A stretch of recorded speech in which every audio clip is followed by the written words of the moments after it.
leadership. And leadership is inspiring and helping others reach their full potential. Leadership.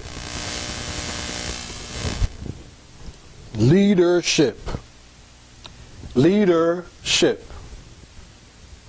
All right, we're talking about inherent skill sets. Leadership. Inspiring and helping others reach their full potential. Now, everyone's not born a leader. So I would say this is probably one of the only inherent skill sets that not a lot of people possess. And being completely transparent and completely honest, because I'm a person, I want everybody, I would like everybody to have all the inherent skill sets, but it's just not realistic. That's just not how, it's what it is. Everyone's not made that way. But I would say that this is not a lot of people have this inherent skill set, and that's just what it is. And you can see why. It takes a very unique, different individual to want to inspire and help others reach their full potential. And those individuals who have reached their own full potential are so preoccupied with their full potential that their viewpoint is, I got it this way, I got it on my own, they got to do it on their own, or they got to figure out how to reach their own full potential. That ain't my responsibility. Unfortunately, that's how many people think. I pray that it changes, but as it stands right now, that's how many people think, which is why this position right here, there aren't so many leaders. I would like to explore that more in the conversation, but self-explanatory. So if you find yourself inspiring others and helping others and you want to see other people succeed, congratulations. You have leadership ability. And how that works in high school, same thing, you help your fellow classmates. If you're in high school, college, classmates as well. On the job, your colleagues, you help them, you inspire, and you help them, basically reach their full potential, whatever job they're doing. If you're knowledgeable about it, or you know something about it, you know someone who knows something about it, and you see your colleagues struggling, and you put them two together, helping this person, you are a leader. Congratulations, welcome aboard. Glad to have you. But yeah, that's self-explanatory. There's no more I can talk about on that. But let me officially, that's an inherent skill set, a soft skill that you possess that will benefit you going on in the future. All right, and now the last one. This is a challenging one for a lot of people too. And it ties into leadership. Humility. Learning the difference between confidence and arrogance. Also to lean on your network, as I call it, / friends, could include colleagues as well, and encourage them to do the same. All right, that's a big one right there, because it ties into leadership. I'll have to be careful when I say this. It's not exactly self-sacrifice, although there is sacrifice included in the leadership that I mentioned before. I mean, it is what it is. But humility. This don't look like a Y, but all right, humility. Now, why would that even be considered an inherent skill set? I'm glad that is actually, because it gives more context to inherent, all right? Not necessarily soft skills, but inherent, natural. That in this day and age is frowned upon. If you are humble, you are looked at as weak. And I would have to say that's the biggest mistake anybody could say. Anybody could think. They always say, what's that statement? Taking kindness for weakness. Biggest mistake. The person who's quiet and to themselves, don't mistake them for weak. They're quiet and to themselves for a reason. Trust me, I know. I'm on that quiet and to myself tip too. I've been blessed to be both an introvert and extrovert, but those who are more introverted than extroverted. Careful.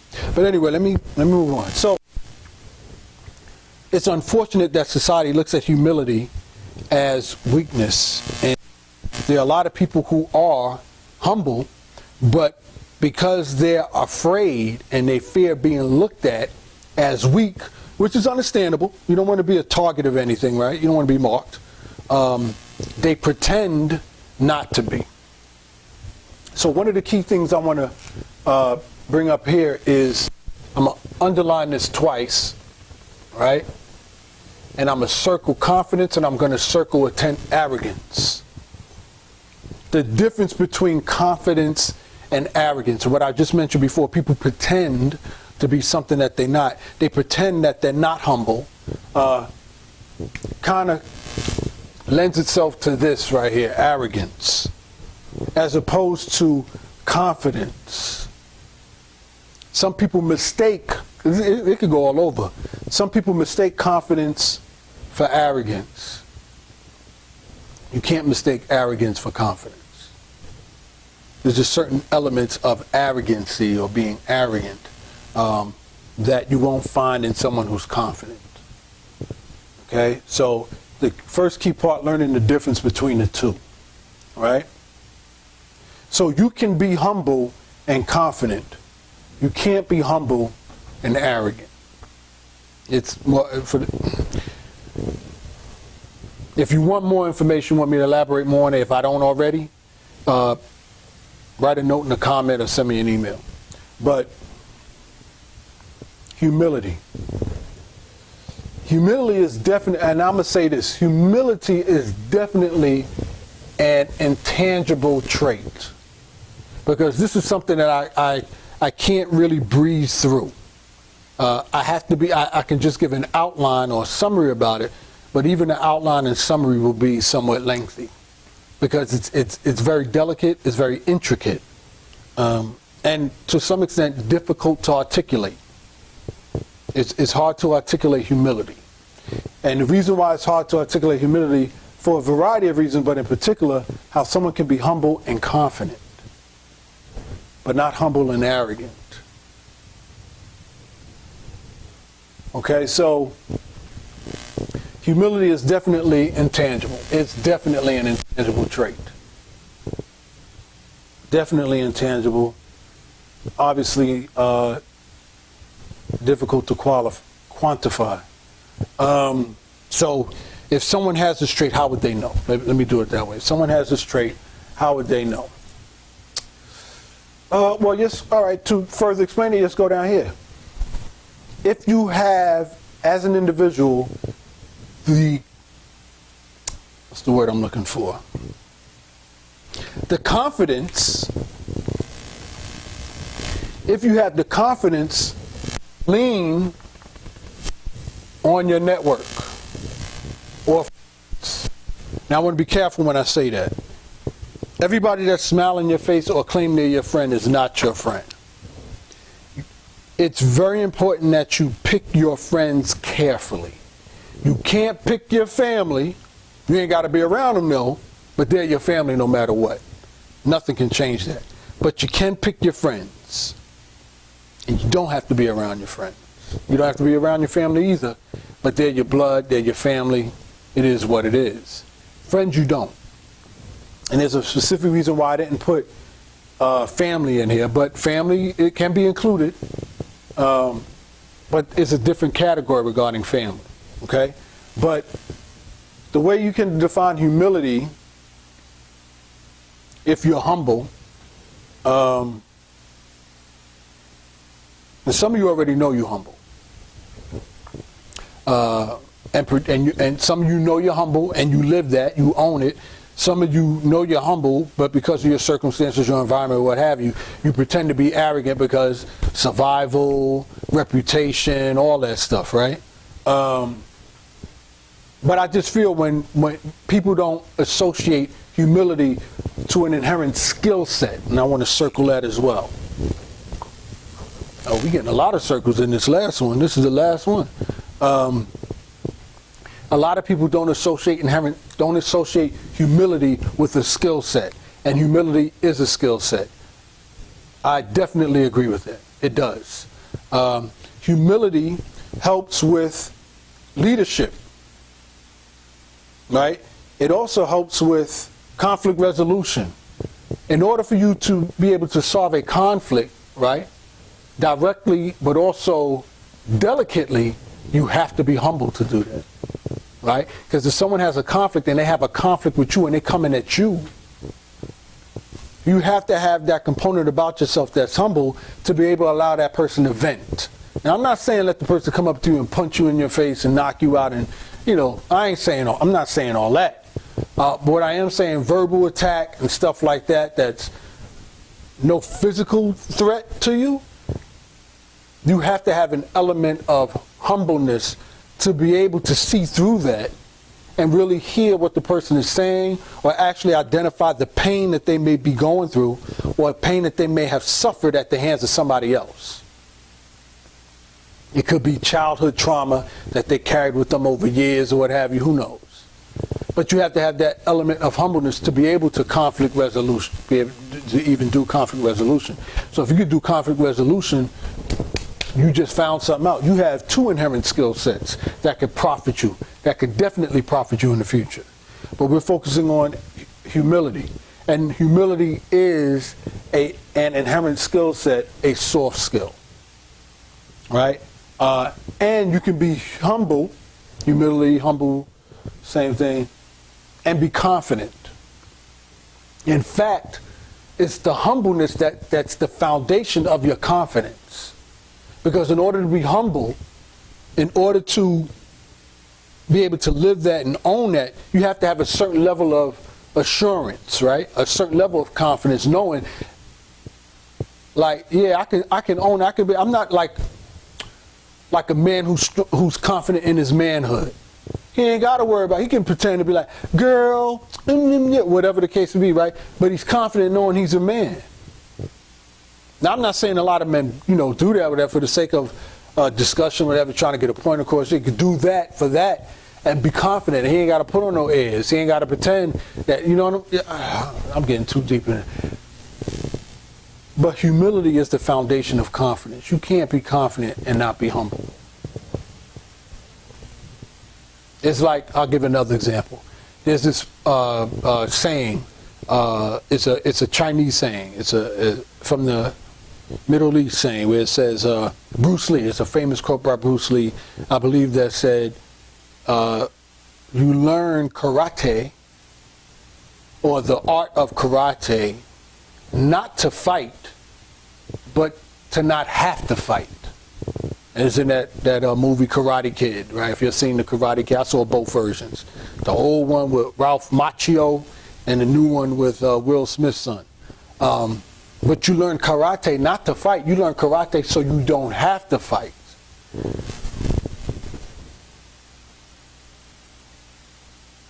So you can stand in your confidence, right?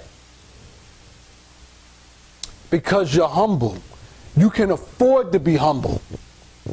I might have it twisted, but you can afford to be humble because you're confident, or you can be confident because you know you're humble. It requires more breakdown. I hope you'll get it. I hope that makes sense. But yeah, humility. I don't want to beat this topic down, but humility. So if you find yourself humble and you own it and you live in it, and hopefully what you just heard, those of you who know that you're humble, but acting out of arrogance because you're afraid of people knowing you're humble, or you feel threatened or vulnerable. If you show your humility, you'll feel vulnerable. Hopefully what I'm sharing with you today kind of gives you some context and helps you own your humility. Your humility does not mean you're weak. And let me try and help out with that. All right, for those of you who are humble but are pretending to be arrogant, I'm going to give you the best shot I can give right now, and if the Lord gives me another one, I'll give you another one. I would suggest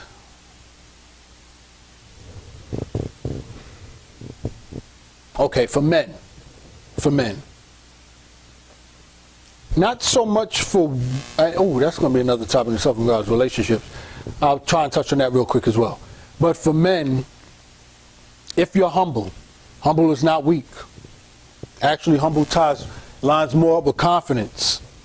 You just haven't had the opportunity to exercise your confidence. That's what it was. One of the reasons why. So to help you with that, take on the analogy of the karate statement that I gave, in line with, if you haven't been to the gym, go to the gym. Work out. Lift some weights.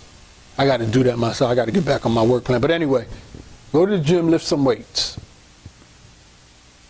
Because then you'll have the luxury or the freedom to be humble, but you'll have the physique that will deter anyone that might try and test you,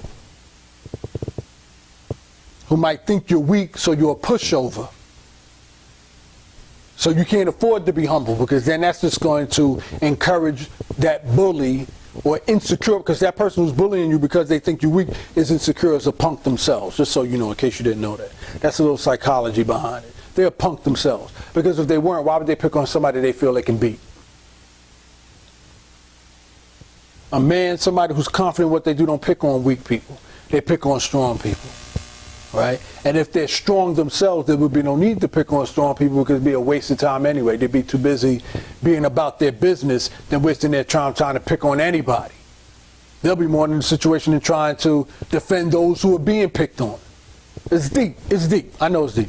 Going back to the point. So if you're a man and you're humble, but you're pretending to be arrogant or not yourself and you're not owning it, you lack confidence.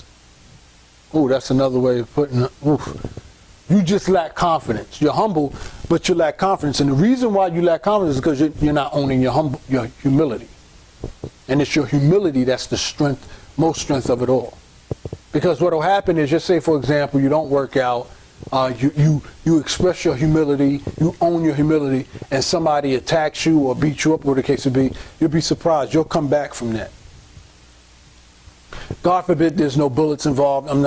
That's another topic. But I'm saying no bullets involved. It's just an ego by this idiot who's trying to bully you. He punch you in your face, whatever, you got bruises, whatever the case would be, you'll come back from that. Guaranteed. And what that'll do is that will awaken the confidence in you. Trust me, it will. On some level, it will. It will. It will, because then you'll be forced to have to change who you are at your core. Then you'll be faced with the, I don't know if the word is reality, but you'll be at that crossroads. Whereas you're pretending to be arrogant, but you're really not. So then you're going to pretend to be arrogant with the wrong person, and then they're going to really knock you on your, I don't want to curse, but they're going to really deal you a blow. And then you're going to think, dag, this happened to me because I wasn't being true to myself. I was being arrogant because I was afraid to be humble. And in being arrogant, I said the wrong thing, or I did the wrong thing to the wrong person, and this was the result. Had I just been myself, this might not have ever happened. And it could be something that happens directly to you, or it could be an action that you did that directly affected someone you care about or you love. And that's the problem when you pretend to be something or someone you're not. All right? So this is what life is about. You are given one life. You might as well be yourself, because you can't be anybody else. So you might as well be yourself. So if being yourself means being humble, then own it. And if you're lazy and you don't want to work out, I know it's tough. It's tough for me too. I stop working out and then I work out again, stop working out, but I'm trying to be consistent. But if you're lazy and you don't want to work out, but yet you're humble and you own that humbleness, and then that attracts a bully that attacks you, you get attacked, you come back from it, that's going to be your wake-up call. Oh, okay. Now I'm going to own this. I'm owning this. I'm owning my humility, and I'm going to make sure the next time somebody come at me, they're going to think twice. And that's going to motivate you to lift weights and get your health up. You can't hurt. It's always good to be healthy. Get your health up, whatever the case will be. And then you'll find yourself being able to own your humility more, which, because of the workouts, will give you confidence, right? And that'll be that. Now, here's the trick to this whole thing. Here's the closing out of this. Now the question becomes, if your humility in its true form is an inherent skill set, something that you do naturally. At this point, you don't really know, because in this scenario, or in this case, or in this context, with regards to someone who's humble by nature or humble by core, but was pretending to be arrogant, that confidence factor comes in. All right? So, I would say this, to close this part out, this section part out, is it an inherent skill set? You're humble, but you allowed the outside world to influence as far as humility is weakness, and you be someone you're not. If you're humble, you're humble. And I would say, the question is if it's an inherent skill set or not. And inherent means something that you do naturally. And I would venture to say no. I would say it's not an inherent skill set, if that's your case. If you're humble but you were pretending to be arrogant, that's not an inherent skill set for you. I would say, that's just my suggestion. I could be wrong, but I would say that's not an inherent skill set for you. If, on the other hand, you're humble and you're confident, and that's how you owned it, that's what you walk, that's how you've been or whatever, yeah, you got opposition, the world looks at humility as weak, whatever, but you stand on your own, right? You own it, you own your own, then that's an inherent skill set that you have. Congratulations. Pat yourself on the back. You have an inherent skill set, and how it relates to high school, you're that student that minds their business.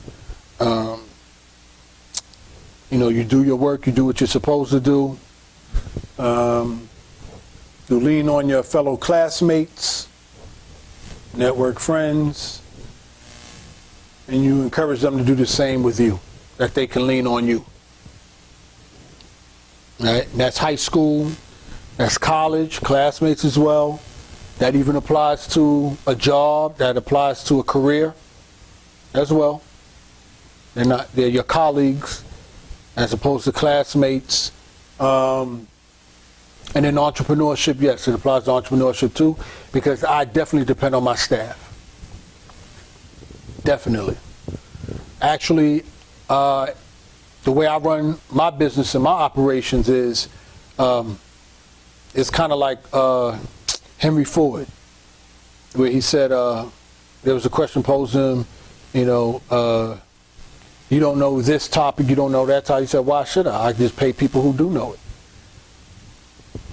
Right? I don't have to know everything. I pay people who do know those specific areas, and I listen to them. That's the same quote along the lines of Steve Jobs before, the owner of Apple, your iPhones and your MacBooks and stuff like that. He said the same thing. Why hire people who are specialists in what they do to try and tell them what to do? No, you hire them and let them do what they do. So, in leaning on my staff, my network, and encouraging them to lean on me if I can help, you definitely need that in entrepreneurship, and I do that. I listen. I try and listen as much as I can and learn from, others. I'm a student as well. The best student makes the best teacher, or the best teacher was the best student. So let that sink in and marinate with you. All right, so we talked about inherent skill sets as I close this out. Inherent skill sets, and that's been one of the struggles that I've had in trying to articulate with the youth that I speak to, as well as adults and educators as well. It seems the term inherent skill set flies over their head. It doesn't make sense. They correlate it to passion or something like that. Some now I don't want to say altruistic, but some fairy tale or whatever the case may be. not realizing it's a soft skill. That's why I put soft skill here. It's a soft skill. And soft skill is a term that's definitely understood in the workforce and in the workplace. Soft skills. And the soft skills we talked about was communication, teamwork, adaptability, problem solving, critical observation, conflict resolution, leadership, and humility.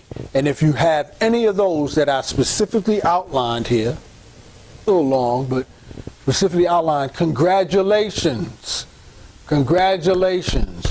You have just identified your inherent skill sets. Now, this was an outline that I gave. Some people it may resonate with some of you, but you're still not sure how you can incorporate it in your life, how it exactly ties into your education, be it high school, college, a job, career, or entrepreneurship, or business ownership. You know, it still may be a little fuzzy. So what I suggest that you do is you look at this over again. You look at this video over again and over again and over again, probably at least 4 times, to see if on your own it resonates with you, and on your own if you can incorporate it into your lifestyle. What this is a challenge for you to think and not be told, but to think on your own. One of the hardest work there is thinking, which is why so few people do it. That's a quote. All right? So this is to challenge you to think. It's to challenge you to stop allowing yourself to be programmed by the TV and by the radio. It's a challenge to you to think on your own. There's another quote that said, either you plan your life or somebody else will plan it for you. And what that basically means is they'll make you fit in their plan. They have a plan. You're the one that don't have a plan. There's another quote that says, people who fail to plan to fail. So if you don't plan at all, you automatically are planning to fail. So if you don't have a plan for your life, you could best believe somebody else has a plan. And they're going to make you fit in their plan because you don't have your own plan. So what this video, what I wanted my intention for this video to be was to get you to think. Was to get you to think at the fundamental base what your inherent skill set is. Not plan your future based on what the world tells you is success. World telling you that going to a prestigious college and getting in debt for over $100,000 is success, when after you graduate, you're not guaranteed a job. Those are facts, right? Or to work for a job that pays you money. I've been there. Trust me. My youth know it. They hear me say it. They've heard me say it. But not for you to work for a company that pays you well, because the reality of it is that along the line, somewhere down the line, no matter how much money they're paying you, best believe they're going to get every cent out of you, and you're not going to be fulfilled, and you're going to hate it. You're getting a job, but you might have so many responsibilities, or you might be married, you have obligations, you can't afford to quit. Right? And then you're stuck.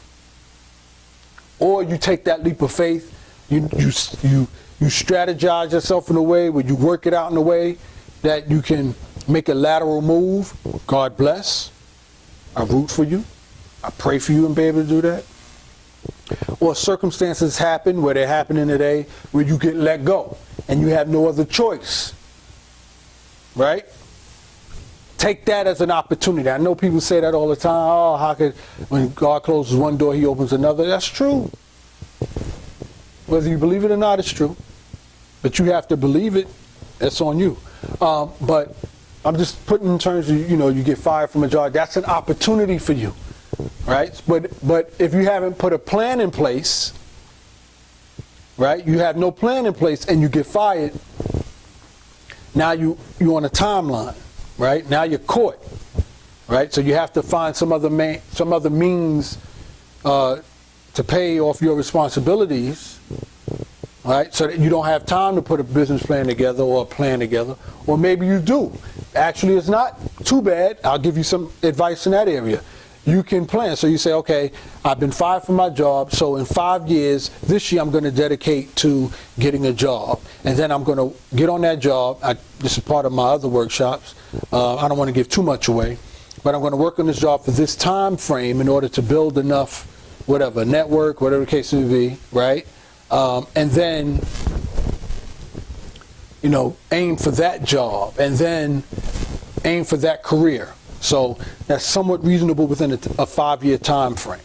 All right, 10-year time frame will be after the 5 years, establish my clientele, and then start my business for the next whatever some amount of years. That's a simple plan. I think when people think of 5-year plan and 10-year plan, I think they make it more complicated than it is. And it's not. You've been doing it all along, but you've been doing it aimlessly. What's so powerful about putting a plan down on paper is it has a psychological effect on your mentality, and you'll end up following that plan. You'll end up getting close, maybe not at the exact due date or time frame, but psychologically your mind will see opportunities in areas that line up with that plan subconsciously, and you'll automatically, organically flow in line with that plan. The only thing you lack is writing it down.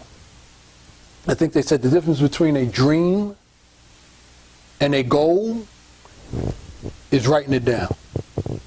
So if you have a dream, if you don't write it down, it remains a dream. But if you have a dream and you write it down, it then becomes a goal. And in it being a goal, psychologically is a goal that's attainable, that you'll work towards subconsciously to reach. Okay, so that's my time. Thank you for listening. Thank you for watching. I hope it's been helpful to you. I know it was long. Sometimes, to get information out, you can't have it short. A whole explanation of that. If you want to hear about that, put the comments down in the field. I'll be glad to explain that thoroughly. But like, comment, subscribe, and share this information if you think it was useful. I hope it was useful. And visit my other, I'm in a collective that I do interviews with people in my network and my colleagues' network, Cal Dixon. We have very powerful people that you didn't even realize locally and somewhat regionally, where we interview different people, get their take on it. And that is called, the collective that I'm involved in is called Grand Rising Collective. Check that out on YouTube. If you're viewing this, you're on 4T's Media. So I'm glad you're there. I have the 4T, and in 4T's Media, there's the 4T's website, 4ts.org. Check that out. I'm saying a lot of ums. But, just follow me on social media, various social media platforms, Kayode Bentley on Facebook, Balagoon Logic on Instagram and Twitter. And just the regular. Though, whatever you want, just look for me. I'll be there. But thanks again. Appreciate you. I hope you learned a lot. And again, finally, if you have any other questions or any other topics that you may want my input on, just put it down in the comment field as it relates to inner city youth and inherent skill set building of this nature. If you have comments on a personal level as it relates to career development, relationships, things of that nature, I can be found on Candid Advisor on YouTube. And there I go and answer questions in regards that people sending me in regards to relationship questions and the dynamic between male and female and the power struggle and all that. And then I have another channel called Perspective TV. I know it's a lot of channels. Perspective TV, where it's more of a personal one-to-one interview that I do with people in my networking. But that's it. I'll talk to you later.